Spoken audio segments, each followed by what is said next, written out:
and the Honorable Moses Kuria, Party Leader, CCK.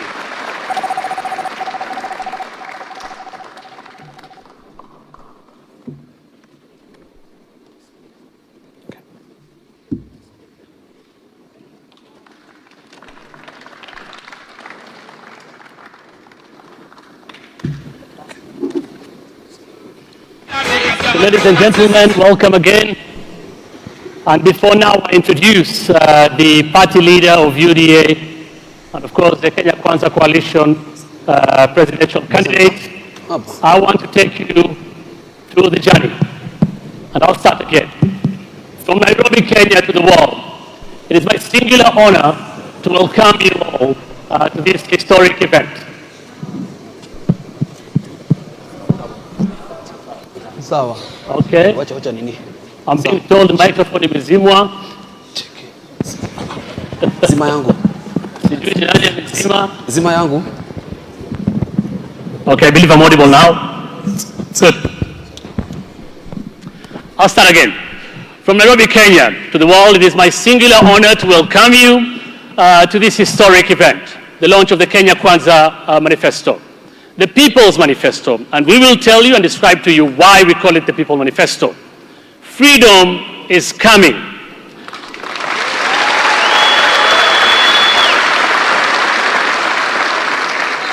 And why do I use the weighty words historic and freedom? While many know that Kenya was born out of struggle for freedom and resistance of the colonial rule, few understand that true freedom is yet to be achieved. Few understand why the struggle must continue to be waged until true freedom is achieved. Neither do they understand the nature of freedom that must be won. The damage done to us over that long period is what we must undo. Now, while we got independence, we did not discard the oppressive colonial governance model. We inherited and perfected it. The master-servant relationship, state capture, divide and rule, and impunity and contempt. The first liberation was to remove direct colonial rule. The second liberation was to liberate the country from one-party dictatorship and an oppressive constitution and guarantee political freedoms.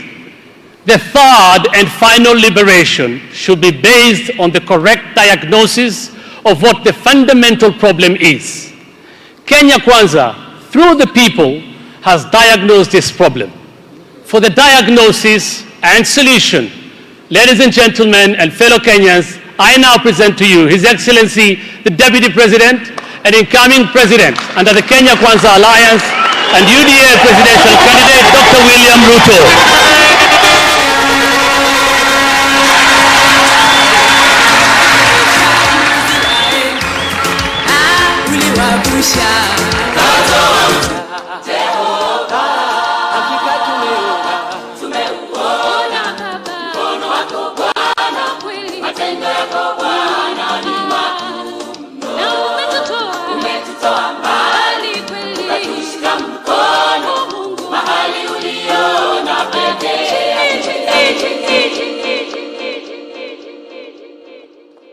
Thank you very much. You may take your seats, ladies and gentlemen. Thank you very much. On behalf of the Kenya Kwanza team, I welcome all of you to this momentous occasion of the presentation of our manifesto as we head to 9th August 2022 for the general elections. Ladies and gentlemen, to say we are in a storm is an understatement. There are not enough white-collar managerial jobs in the public service or the small corporate economy to absorb the hundreds of thousands of young educated Kenyans with middle-class aspirations. It is no longer possible to extinguish their aspirations by failing them in exams. Neither can we continue to throw crumbs at them, such as the kazi mtaani, or export a few nurses here and there, expecting that it will stem the tide as we continue with business as usual. Sooner or later, the dam will break. Ladies and gentlemen, the reality is we have 10 million Kenyans who are either unemployed or underemployed. We have a crisis of cost of living. Our agricultural productivity has not matched our population growth. The fertilizer subsidy that existed to boost capitalization of our agricultural sector was withdrawn, undermining funding to the agricultural sector. Food imports have grown from 140 billion to 360 billion this year. In context, we are spending 360 billion to import food and food items. And of course, every Kenyan knows that the price of 2 kilogram packet of unga is now 230 shillings, up from 75 shillings in 2018. As if that is not enough, we are in a debt hole. Our borrowing now stands at 9 trillion. That our public finances are not in order is something we can no longer deny. Interest rates and interest costs is now the single largest expenditure item in our recurrent budget. In fact, it has exceeded the national government wage bill, which is 550 billion, and now it's dwarfing the county government equitable share of 370 billion. We will spend this year over 1 trillion shillings on that debt servicing alone. The saying goes that when you find yourself in a hole, you should stop digging, as a principle. Kenya Kwanza is very alive to this council. The economic turbulence that we are in demand more than a manifesto that makes a catalogue of pledges that, if implemented, could push the country beyond the tipping point. It requires a credible economic turnaround plan, a plan that gives Kenyans credible and realistic hope. And that is what we have done in crafting what I call this evening the plan.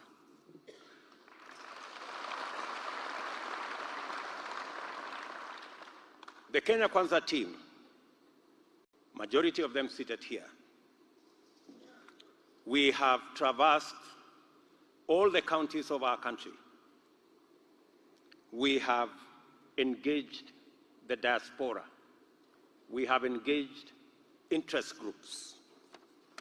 We have engaged close to 95,000 Kenyans in our economic fora around the country to develop this plan.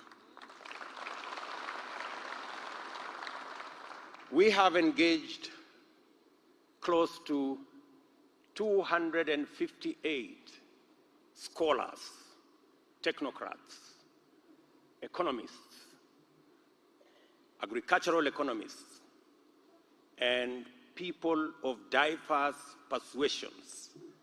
Many of those technocrats are in this auditorium today, and I want to request them to stand up. All our technocrats from the counties and from national office, they must be seated somewhere around this room. Their representatives are here. Thank you very much.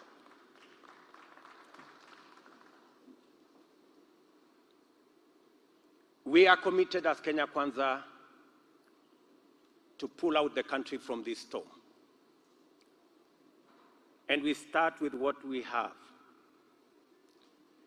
We strongly believe, from the recommendations that we've had, that the single most important asset that we have, it's important to note that we have a 19 million strong workforce in Kenya. 3 million of these people work in the corporate and formal employment. 16 million of them, which is 85%, work in the micro, small, and medium enterprise, both formal and informal. The best way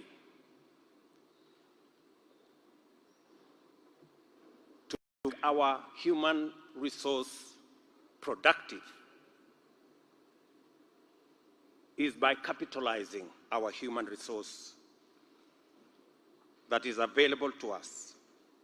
And the primary task of economic policy is development, is to mobilize and influence the allocation of capital in the manner that it generates the best benefits for the country. And these benefits include employment, equitable distribution of income, economic stability, adequate tax revenue, and of course, foreign exchange earnings. Our economic model so far, the trickle-down economic model, has failed the test of deploying capital to generate benefits in the best way possible for the country. Going back, 1967, the NCCK, National Council of Churches of Kenya, did a report. Another report was done by ILO in 1971.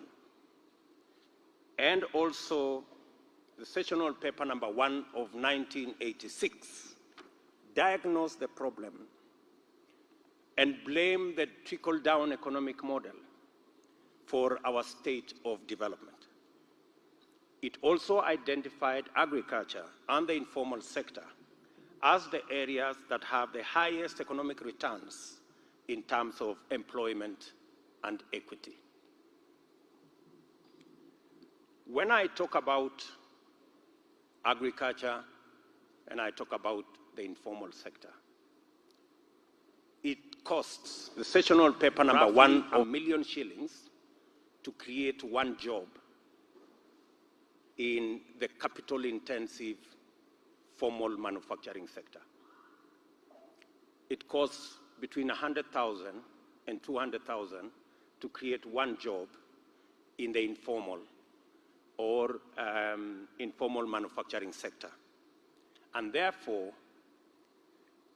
to make policy choices when we are in the kind of situation we are, when we have 10 million people without jobs, when we have a debt crisis, and when we have a huge sector